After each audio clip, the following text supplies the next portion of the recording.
અને સુખ શોધવાની ઈચ્છા અહંકારને, મનને, બુદ્ધિને જે છે, સૂક્ષ્મ શરીરને છે, એ શું કામ છે? સુખ શોધવું એટલે પરમ તત્વને મળવું. કોઈ જળ પદાર્થોમાં સુખ મળી શકે એમ છે જ નહીં. કોઈ જળ પદાર્થ સુખ આપે નહીં. ગાડી લો, બંગલો લો, મોટર લો કે બીજા ગમે તે સુખો ભોગવો, સુખ ભોગવવા પાછળ પ્રયત્ન કરો, પણ જળ પદાર્થો સુખ આપતા નથી. તો તમે એમ કહેશો કે ભાઈ અમે બંગલો બનાવ્યો ને વાસ્તુ લીધું ત્યારે તમને બહુ આનંદ આવ્યો. તો એ આનંદ ક્યાંથી આવ્યો? આપણે તો એમ કહો છો કે તમે જળ પદાર્થ સુખ આપતા નથી, તો આનંદ ક્યાંથી આવ્યો? હવે ગાડી લીધી ઘરમાં, ગાડી આવી ત્યારે તમને સુખ આપ્યું. ફલાણા ભાઈ બહુ ટાઈમથી મળતા નહોતા, મળ્યા ત્યારે મને સુખ આવ્યું. તો ગાડી લીધી એટલે સુખ આવ્યું એમ માની લીધું. બંગલો બનાવ્યો એટલે સુખ આવ્યું એમ માની લીધું. કોઈ વ્યક્તિ આપણી પ્રેમવાળી વ્યક્તિ હોય ને કોઈ બહાર પરદેશ ગઈ હોય અને એ આવે અને એનું મિલન થાય ત્યારે આપણને આનંદ આવે, સુખ આવે. તો આ બધા સુખો શું? હું તો એમ કહું છું કે જળ પદાર્થ સુખ આપતો જ નથી. આ બધા જળ પદાર્થ જ છે. જીવિત હોય કે નિર્જીવ હોય, કોઈ મિત્ર હોય પરદેશથી આવતો હોય ત્યારે સુખ વીચો, પણ ખરેખર તો એ પદાર્થ જ છે. એ સુખ આપતો નથી. તો પછી સુખ મળ્યું કેવી રીતે? આપણે એક વાત કરીએ છીએ કે ભાઈ સુખ જે આપે છે એ પદાર્થ સુખ આપતો નથી એમ આપણે નક્કી કરીએ છીએ. તો પછી સુખ મળ્યું ક્યું? એક વાત આપણે એવી પણ કરીએ છીએ કે જો કોઈ પણ વિચાર ન હોય તો સુખ હોય, શાંતિ હોય. કોઈ પણ વિચાર ન હોય અને સુખ હોય તો એ વિચાર નથી ત્યારે સુખ છે. એ કોનું છે? પરમાત્મા. ક્યારે કોઈ વિચાર, સમાધિ એટલે શું? સમાધિ એટલે શું? પરમાત્માની સાથે જોડાઈ ગયા. આપણું જે જીવાત્મા જે છે એ સાત્વિક બની ગયો અને પરમાત્માની સાથે જોડાઈ ગયો ત્યારે કોઈ પણ વિચાર આવતો નથી. જેને આપણે નિર્વિકલ્પ સમાધિ કહીએ છીએ. નિર્વિકલ્પ એટલે કોઈ પણ જાતના સંકલ્પ વિકલ્પ ન હોય એવી સ્થિતિ. સંકલ્પ વિકલ્પ ન હોય એવી સ્થિતિને સમાધિ કહી. સમાધિ એટલે ઈશ્વરનું ને આપણું જોડાણ. ઈશ્વરનું ને આપણું જોડાણ. તો એ વખતે મહા આનંદ. ઘણી વખત કોઈ જપ કરતા કરતા એમ કહે છે કે મને બહુ આનંદ આવ્યો. તો તમે પરમાત્માનો આનંદ આવે છે. ભલે ક્ષણવાર આવતો હોય, કોઈ 5 મિનિટ 1 મિનિટ પણ આવતો હોય. તો જ્યારે સંકલ્પ વિકલ્પ ન હોય ત્યારે આનંદ આવે, એ પરમાત્માનો આનંદ આવે. સંકલ્પ વિકલ્પો ન હોય, વિચારો ન હોય ત્યારે પરમાત્માનો આનંદ આવે. આપણે ઘરે ગાડી આવી, આપણે માની લીધું કે મારે ઘરે ગાડી આવી એનો મને આનંદ આવ્યો. પણ તમારા ઘરે જે ગાડી આવી ત્યારે તમારા બીજા બહારના સુખો લેવાનો વિચારો સ્થગિત થઈ ગયા છે એટલો ટાઈમ માટે. એટલે તમે વિચારો નિર્વિચાર સ્થિતિ થઈ છે. એનો આનંદ પરમાત્માનો આવ્યો પણ ગાડીનો નથી આવ્યો. સમજો? ગાડીનો નથી આવ્યો.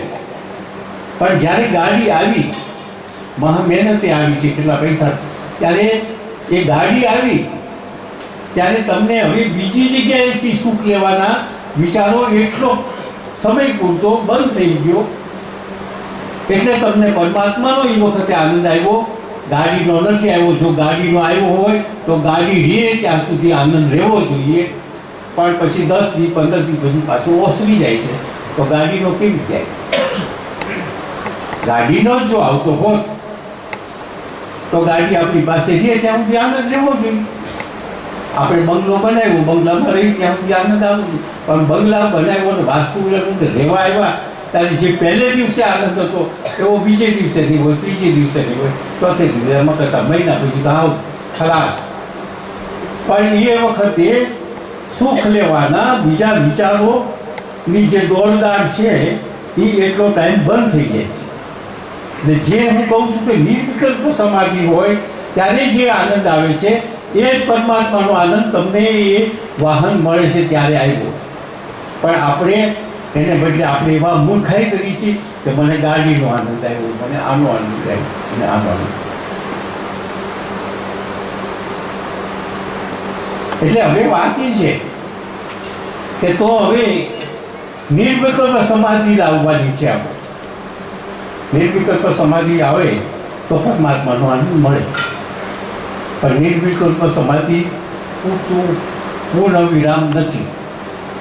પૂર્ણ વિરામ તો આપણું અસ્તિત્વ, આપણું એટલે અહંકાર, આપણું અસ્તિત્વ મિટાવી દેવું, કારણ કે એ જ આનો જવાબદાર છે.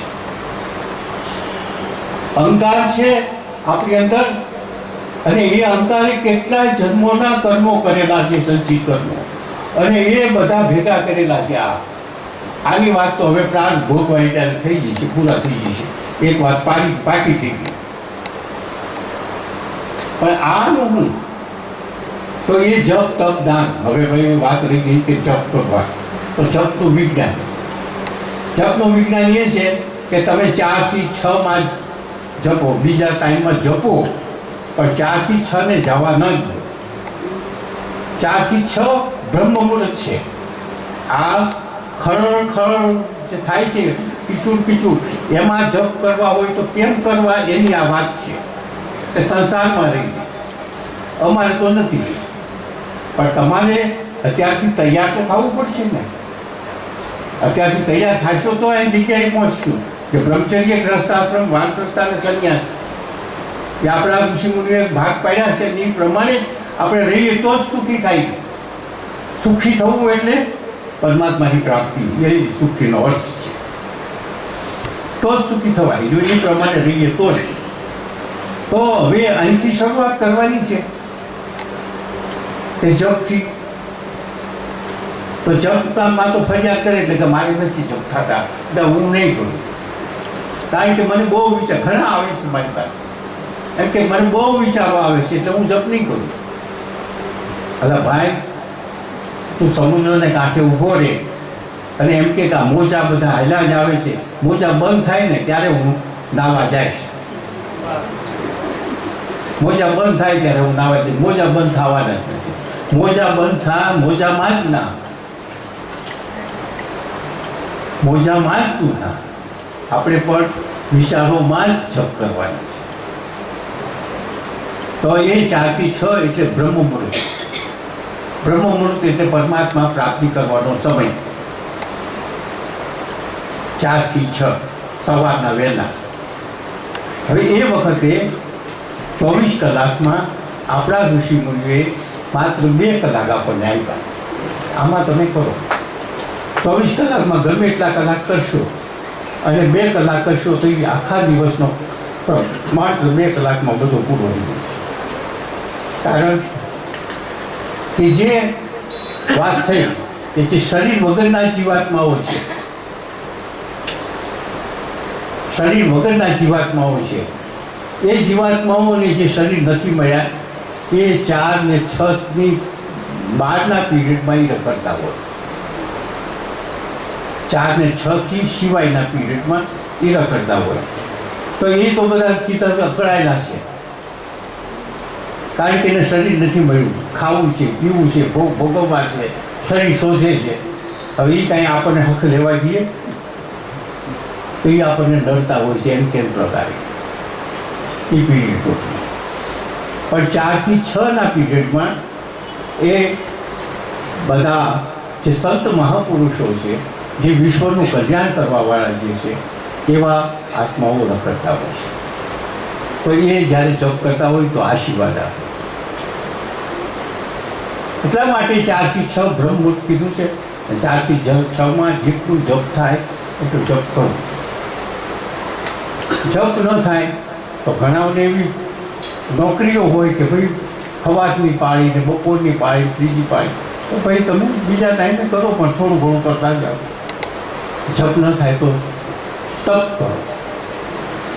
તપ કરો તો કંઈક આમ આપણે ફરતી અગ્નિ છાંટી અને અગ્નિ કરીને વચમાં બેસવું એ તપ નહીં, એ તો હઠયોગ છે. એ આખો સાધુનો જુદો યોગ છે. પણ તપ એટલે સંસારમાં રહીને તપ કરવું એટલે 5 જ્ઞાનેન્દ્રિયો જે વાસનાઓ તરફ દોડી રહી છે એને અંદર વાળી અને પરમાત્મામાં વાળવી, એનું નામ તપ. પહેલાં તપ કરતાં એ તપ બહુ મહાન છે. આપણી જે વાસનાઓ છે 5 જ્ઞાનેન્દ્રિયો તરફ ભોગવવાને માટેની એ ઇન્દ્રિયો છે, એ જે જોવાની, રૂપ જોવાની, સાંભળવાની, આ બધી જે વૃત્તિઓ છે એ વૃત્તિઓને અંદર વાળી પરમાત્મા તરફ લેવી વારંવાર, એ એક તપ છે.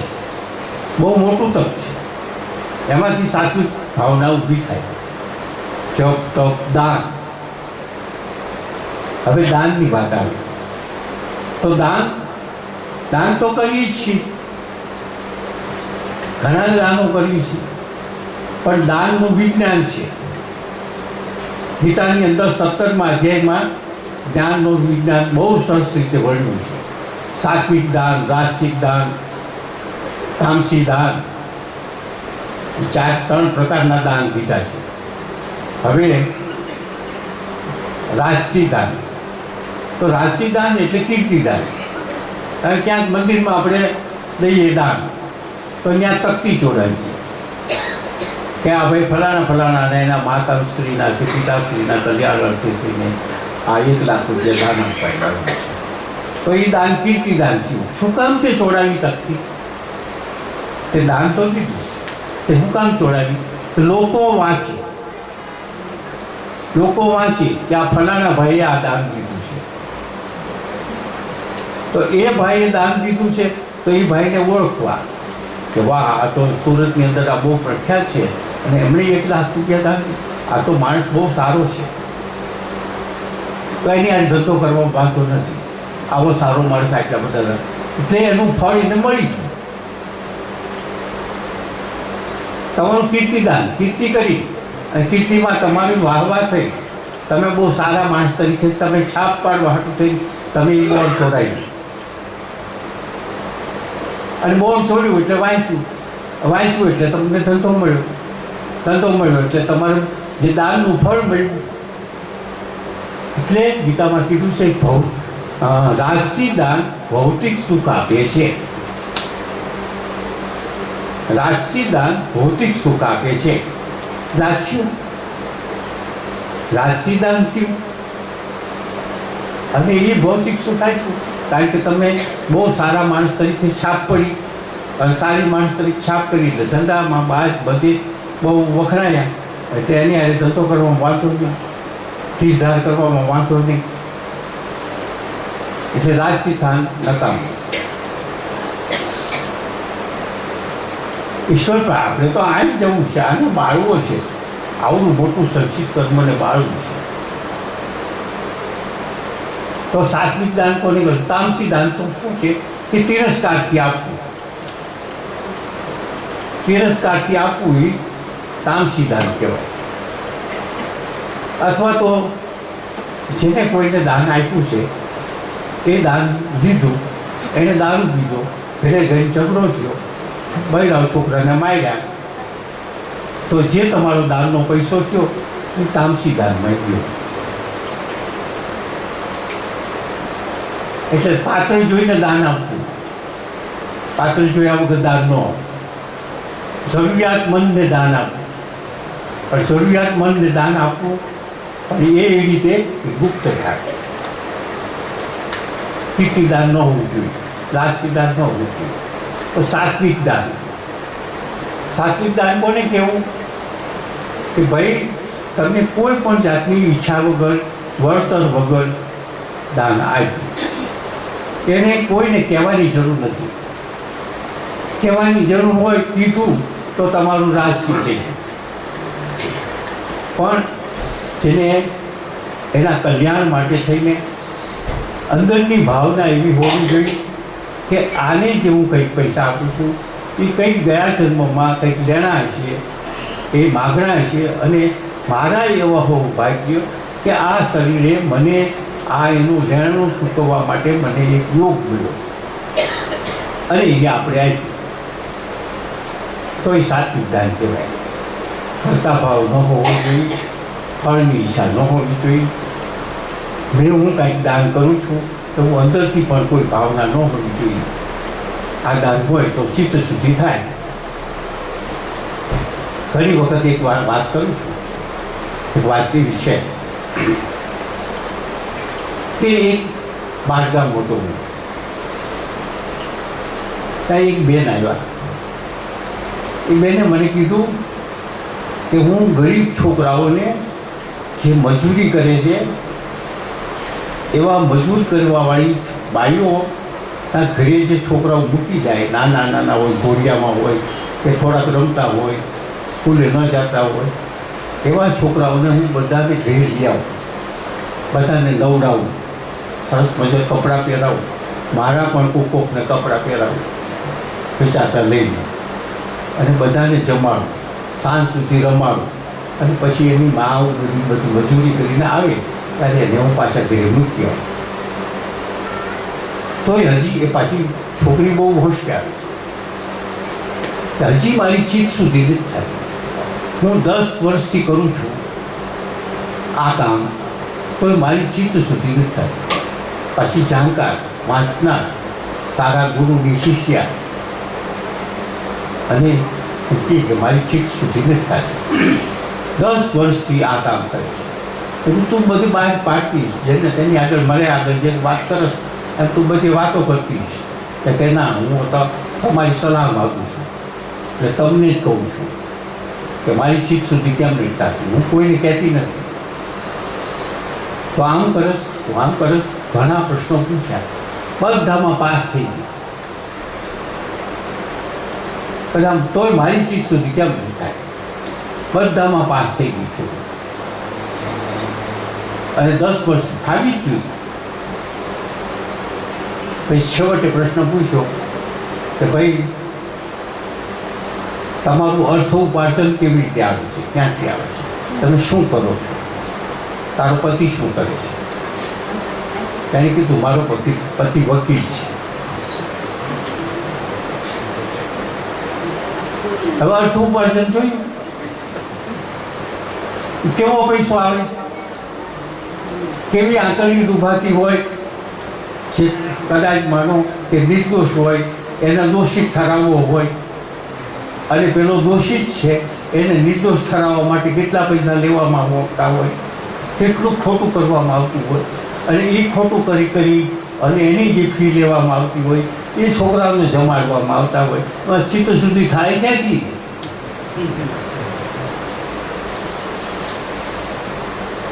ચિત્ત શુદ્ધિ થાય ક્યાંથી? એ તો પરસેવાના પૈસા પાડવો અને એમાંથી છોકરાઓને જમાડવો તો ચિત્ત શુદ્ધિ થાય. કારણ કે આવો પૈસો આવ્યો એમાંથી તો તમે 25% નહીં 50% તમે ધર્મમાં જમા કરો તો હજી હરભર નથી થતું.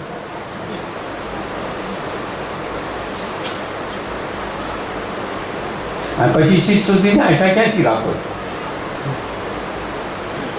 એટલે દાન, આ વાત આવી છે કે તમે સત્કર્મ કરો છો, પણ સત્કર્મ કેવી રીતે કરવું આને આપણે બાળવું છે.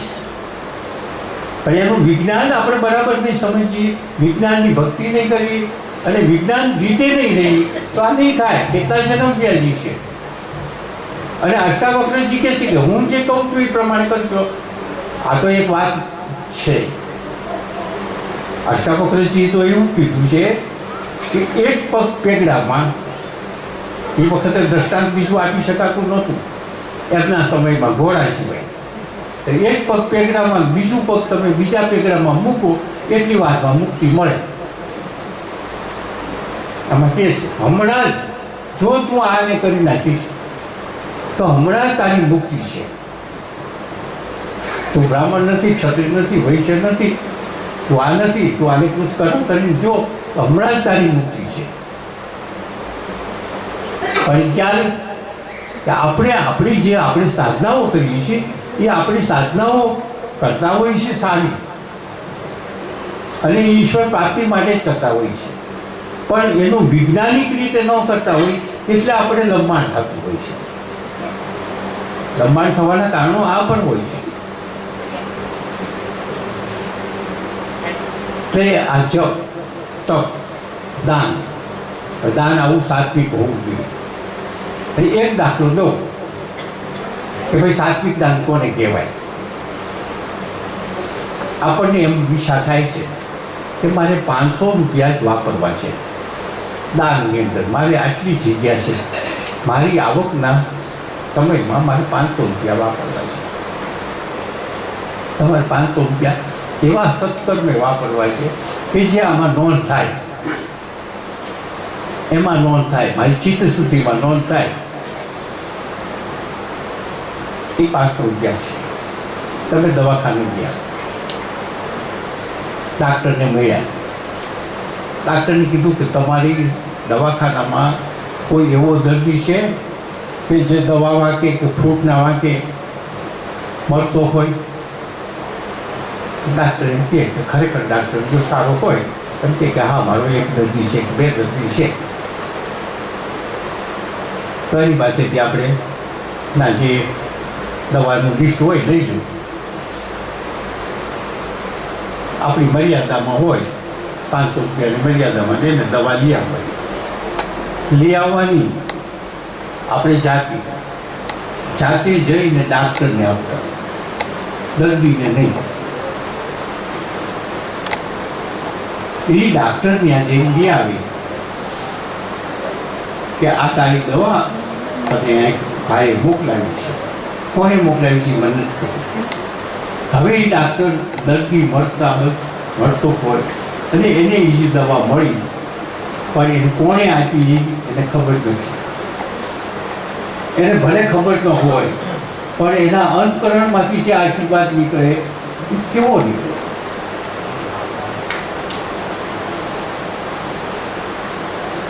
એ કેવો નીકળે. આ સાત્વિકતા એમાં ઘણા છે. મારા આશ્રમની અંદર મંદિરની શિવના મંદિરની અંદર લાદીઓ ચોરવાની બાકી તો કળિયું આવ્યું કે તમારા મંદિરમાં અમારે લાદી ચોરવાની છે અને આ તમે રજા આપો. ચોર પણ કોણ કે એ મને ના પાડી છે. હવે ગમે ત્યારે ખબર કાઢી જતો તો હવે તારે આમ કરવાનું, આ લાદી ચોરવાની, આવી રીતે પણ અમને એની મુલાકાત નથી. પણ બધું કરી ગયું, કર્યા પાસે બધું કરાવ્યું, અમને ખબર નથી. ખાલી મેં રજા આપી પણ કોને કર્યા તો ભલે કરે. આ દાન સાત્વિક છે.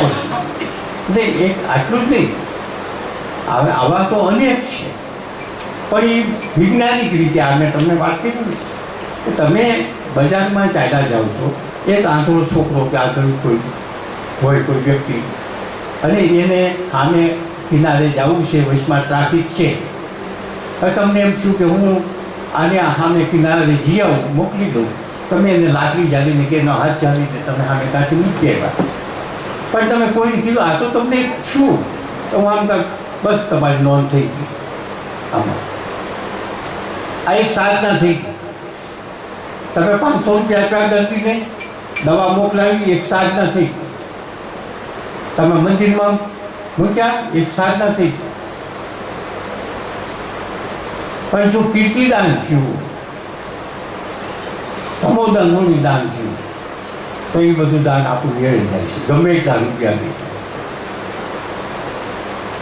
મુંબઈમાં એક શેઠ મારા પૂર્વાશ્રમના પાઠ કરોડોપતિ અને કચ્છના મોટો ધરતીકંપ થયો, કરોડો રૂપિયા દાન દીધા. અને જ્યારે જરૂર પડે ત્યારે કરોડ ઉપરનું જ દાન એના. પણ મુલાકાત થઈ, 2 ગોઠણ રહી ગયેલા અને કમર રહી ગયેલી, બહુ બુડા. મને કે સ્વામીજી તમે તો નીકળી ગયા ને અમે તો આમ નામ લઈ ગયા. પછી આ બધું આટલું બધું હું દાન કરું તો મારી આ દિશા હું આવો હું કરોડો રૂપિયા દાન કરું. મેં કીધું તમે દાન કરો છો પણ તકતી ઉચોડાવવાનું બંધ કરો. રૂબરૂ તો કારણ કે બહુ મોટો શેઠ હતો, કરોડો નહીં જો પછી રૂબરૂ કરી તો અપમાન જેવું લાગે. પણ આશ્રમમાં જઈને મોટો કાગળ લીધો કે આ તમારી જે પદ્ધતિ છે એ ખોટી છે. પછી ખૂબ રેડ્યા અને શું કામ, કારણ કે કીર્તિદાન છે. એક બીજા ભાઈ છે એને દાન કર્યું એટલે કચ્છમાં બધા લોકોએ કીધું કે આટલું મોટું દાન આપણને સ્કૂલમાં કરી દીધું છે તો આપણે એનું સન્માન કર્યું. તો સન્માન કરવા માટે કચ્છના ભાઈઓ એને બોલાવ્યો. એટલે એના બાપા બીમાર, જે દાન કરે છે એ બીમાર, એટલે એના છોકરાને કીધું તો તું જા સન્માન લેવા. છોકરો આપણે આશ્રમમાં આવી જાય જૈન, પણ છતાં આપણો ધર્મ પાળે અને આપણે હજી મારે વાતચીત થાય. તો છોકરાએ કીધું સ્વામીજી સન્માન લેવા મારે જવાનું છે, શું કરું? મારા બાપા મને પરાણે મોકલે છે, એને દાન મોકલ્યું, દાન કર્યું, પણ મારા બાપા બીમાર છે તો મને કહે છે તું સન્માન લઈ આવ. તો હું સન્માન લેવા જાઉં, હું સન્માન લેવા જાય તો તારું બધું કરું પૂછ, તારું બધું દાન ગયું તો તે હું શું કરું? તું જા, પણ એના જે આયોજકો હોય ને મળી લે કે મારા સન્માન પાછળ જે ખર્ચો કરો છો ને એ પાછો એમાં જ આપી દઉં, સન્માન નથી કરું. અને બાપાને કહી દઉં કે સન્માન કરી આવ્યો.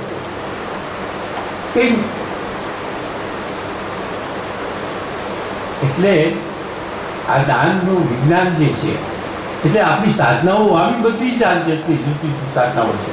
અને સાધનાઓ વૈજ્ઞાનિક રીતે આપણે નથી કરતા એટલે એનું ફળ દેખાતું નથી. પછી આપણે કંઈ કે ચિત્ત સુધી થાય હજી તો હું એનો એ છું. ઘણા એમ કે હું આટલા વર્ષથી ગીતા વાંચું છું, રોજ વાંચું છું, પણ મને કાંઈ ફળ મળતું નથી. એનું કારણ આ છે. એટલે આનું વિજ્ઞાન બરાબર છે. જપ તપ દાન યજ્ઞ પણ દ્રવ્ય યજ્ઞ થતા હોય છે, એમાં પણ તિરસ્કારથી યજ્ઞ થતા હોય છે. એમાં દાન દક્ષિણાઓમાં દેતી વખતે પણ એમાં અહંકારની ભાવનાઓ હોય છે. એટલે દ્રવ્ય યજ્ઞ આપણે કરીએ છીએ એ પણ દ્રવ્ય યજ્ઞ વૈજ્ઞાનિક રીતે કરતા હોવું જોઈએ. એટલે આ બધું બહુ લાંબુ છે અને એને જો બરાબર કરીએ તો આપણી ચિત્ત શુદ્ધિ થાય. જો આ લીટો નાનો થયો એટલે શું થયું? રજોગુણનો આપણે નાશ કરવાનો છે. રજોગુણ જો નાશ થશે તો જ સત્વગુણનો પારો ઊંચો થશે. અને સત્વગુણનો પારો થશે એટલે એનું નામ ચિત્ત. જ્યાં સુધી બુદ્ધિનું વર્ચસ્વ નહીં આવે ત્યાં સુધી આપણે આપણો ઉદ્ધાર નથી થતો. અહંકારનો ઘટવું જોઈએ ને બુદ્ધિનું વર્ચસ્વ વધવું જોઈએ.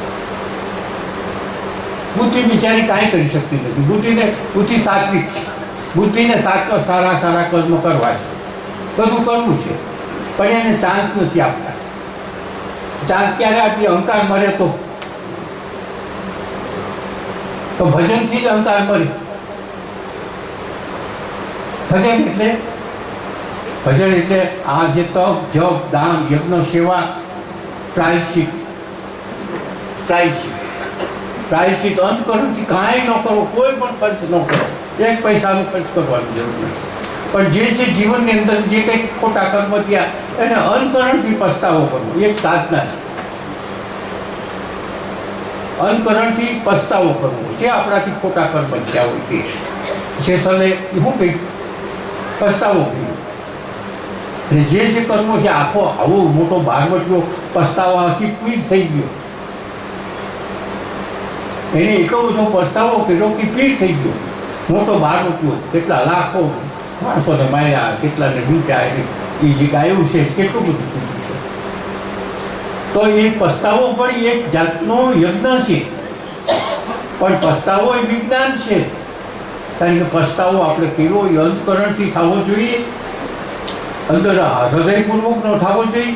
અને જે પસ્તાવો કર્યો એનું પુનરાવર્તન ફરીવાર ન થવું, તો પસ્તાવો કર્યો કહેવાય.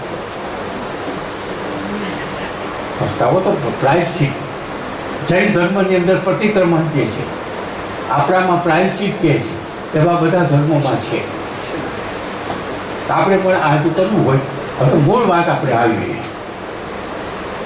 કે આ જો અહંકાર મરે, અહંકારનો લય જ્યાં સુધી નહીં થાય ત્યાં સુધી આપણે આ સ્થિતિ આપણી આવવાની નથી. આ